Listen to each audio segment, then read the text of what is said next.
Hi everyone, Sue Matsuki here again for Nightlife Exchange with the brand new Sue's Muse. Today I'm talking with the one and only, many of you will recognize her from being in your cabaret rooms for the past 20 years, but she is now currently the president of MAC, the Manhattan Association of Cabarets and Clubs. Please welcome Julie Miller. Hi, Julie. Hi, Sue. Thank you so much for inviting me to be with you today. I'm really, really happy to have you. I've known Julie a long time. We've served on several boards together in different capacities, but for as long as I've known you, you've been the vice president of MAC and serving dutifully, I might say. And what you don't realize out there is how many hours that those of us on the board put in to make what happens with MAC happen. And it's not just about the awards. So I want to talk to you a little bit about what it's been like to take over the helm, especially from someone like Lenny Watts and Amy and all the people who have preceded you as the president of MAC. What's that been like for you? Is it overwhelming? Are you finding your rhythm? What's going on? Well, it's certainly been big shoes to fill. Lenny, for example, had been president for the entire time that I had been on the board until the time that he resigned when he started working with Signasium. Amy took over, huge shoes to fill. She was the first one to have to do it. She did an amazing job. And now, this past year, I'm still in my first year as president.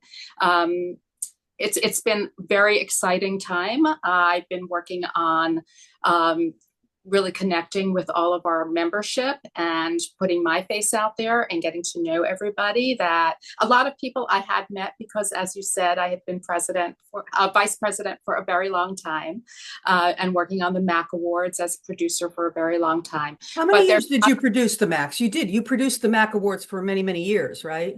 I did, really from the first year that I joined the board, because I had a little bit of producer experience before that.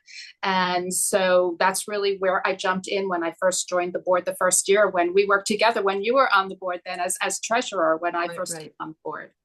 right. So tell me, as the new MAC president, where are you looking to go forward with MAC? Are there any new things on the horizon? I know that Lenny had started the MAC to School, and that's coming back this fall. Talk a little bit about that, but also tell me what your vision is going forward for where you'd like to take MAC. Sure. Well, I thought that one of the best things about MAC is community. If you go into a club, any MAC member show, you're going to find in the audience a whole bunch of other MAC members. And one of the things I have been concentrating on is going to the shows, putting myself out there, letting people know that MAC is just part of the community. I mean, we are a board of MAC members, and anybody can be on the board. Any MAC member can run for election. So one of the things that I wanted to do is work on building this community that already exists within MAC itself. And so I have reinstituted our MAC virtual open mics, which we're in the middle of doing this summer. We have another one coming up on Monday, August 5th. I have brought back a full schedule of in-person open mics, which have been very well attended. They're so much fun to do. They're Uh, floating mics, which is great. You get to do it in a different club with a different MD. And that's for any of you who want to kind of experiment with a safe environment for an open mic. This is the way to do it because you're going to get a chance to sample all the different MDs that we have playing for us in the city. It's a great concept. Yeah. I think that's one of the best things that this does, because having an opportunity to sing your song with a different musical director each time that we have an open mic really gives an exposure that you can't really get in another place. You can do a show and you can interview a couple of musical directors and see who you want to work with, but the chance to actually bring in your song and work with them and see who fits your style, because they all have very different styles and different ways of working, and you're going to find somebody that works best for you. And Mm. this is an opportunity that you have. One of the things that I'm really feel very strongly about is providing low cost opportunities for members to get together, to socialize, to learn, to experience different musical directors and do things together that we all love in the cabaret world. So I'm so excited that we can do things like waive all cover charges for all of our in-person open mics. You can come, you don't pay any cover if you're a MAC member. MAC covers the whole cost of the room and the musical director and everything for the evening.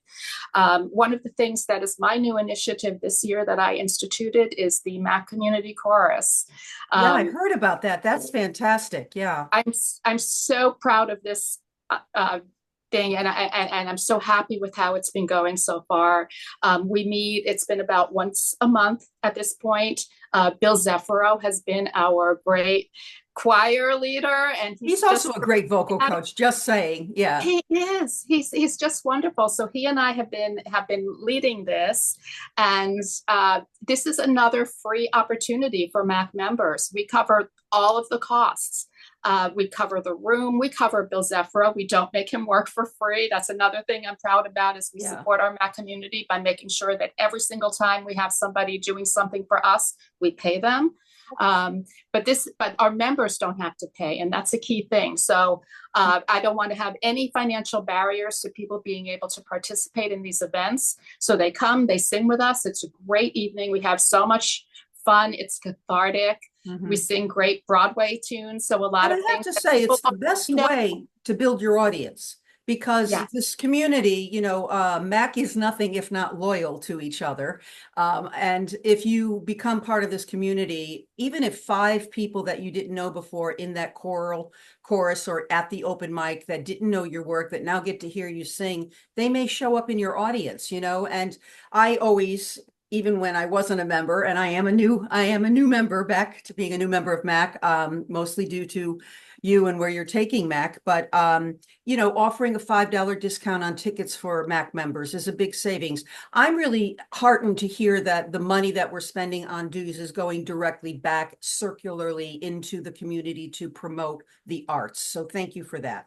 I want to talk to you a little bit about MAC to School. This is happening this fall, and is Jenny Litz still kind of the organizer of the programs, and what's going on? What's on the bill for this year? She is. She's been working really hard on it. We haven't actually announced it yet, although I did send out a hold the date. It's going to be the weekend of September 28th and 29th. It's going to be half of the day in an actual club and half of the day in a studio. And we're going to have a great weekend. We're going to have master classes. We're going to have a class on patter. We're going to have a class on sound design and have one of our tech directors, Kelly at Don't Tell Mama, work with us on sound. Bill Zeffiro is going to be showing us how to do really good vocal warm-ups. And I'm really excited that we're going to have a master class led by Vivian Reed. Vivian was our Lifetime Achievement Award recipient this past year at the MAC Awards. She teaches. This is something that she has been doing regularly for a long time. She has extremely talented students that do a great job, and they just love her style. She had a class program of her students that she did at the Green Room shortly after the MAC Awards, and she invited me to attend, and I did. And they were incredible. So we are so excited that we invited her and that she agreed to come and teach our master class for MAC to School.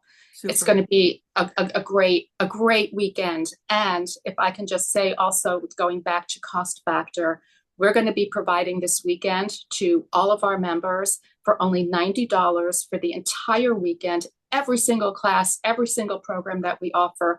We are truly the best deal in town on this. And yes, I take very seriously, and the whole board is very serious about putting the membership dollar back into programming for the membership. And that's something that's very important to us. Thank you for that. I appreciate that. I speak, I'm sure, for many on our membership for saying thank you for doing that. So you mentioned earlier that you have a producer's background, which is why you got involved with producing the MACs. Tell me about Julie, the person separate from the community. What's your academic and what is your professional background, and what are those mad skills that you have that make you so good at this new job?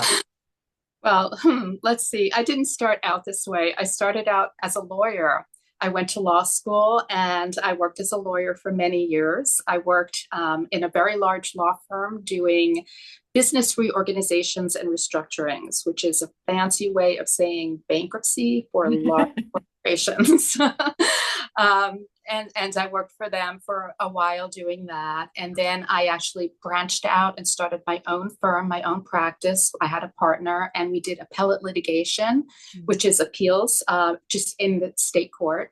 And we did, criminal and civil appeals, whatever, the specialty is appeals as opposed to a particular area of law beyond that.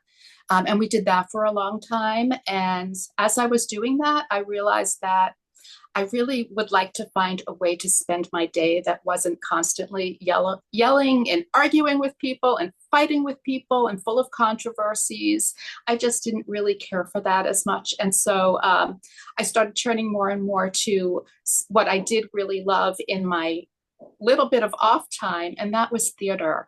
And I loved going to theater. I loved as the internet became more and more popular and more websites came up, there was more and more of a way to meet people and find out what was happening in the world of theater and ways to get involved and connect. And so I slowly over time started getting involved in production work. I volunteered everywhere I could. I learned about cabaret and those venues. I learned about any intersection between cabaret and theater. And I started volunteering with people like Scott Siegel. I worked on the Nightlife Awards. I worked on all of the shows that he did at Town Hall.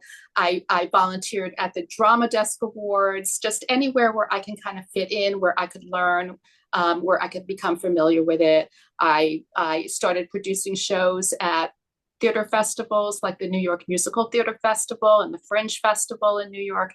Neither one of those are still here, which is very sad. There's so many things dwindling these days with clubs going on and everything. And it really gave so many people an opportunity to put their feet in and learn so much.